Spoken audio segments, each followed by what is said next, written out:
अनैतिक संबंधांमधील वाद विकोपाला गेला आणि तू मला सांभाळलं नाही तर तुला सोडणार नाही, तुझ्या विरुद्ध गुन्हा दाखल करेल अशी धमकी देणाऱ्या 28 वर्षीय प्रियसीला 53 वर्षीय प्रियकरानं लाकडी दांडा आणि दगडानं मारहाण केली आहे. तसेच कोयत्याचे वार करून तिचं शिर धडापासनं वेगळं केलंय.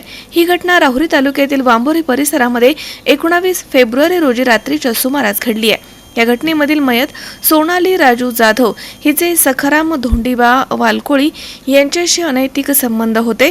काल दिनांक 19 फेब्रुवारी 2025 रोजी वांबोरी येथील डोंगर पायथ्यालगत एका 53 वर्षीय इस्माने एका महिलेसोबत प्रेम संबंध असताना परत ती तिच्या पतीकडे गेली आणि याला पैशाची मागणी करून ब्लॅकमेल करू लागल्या कारणाने तिचा शिरदाढा वेगळे करून खून केला.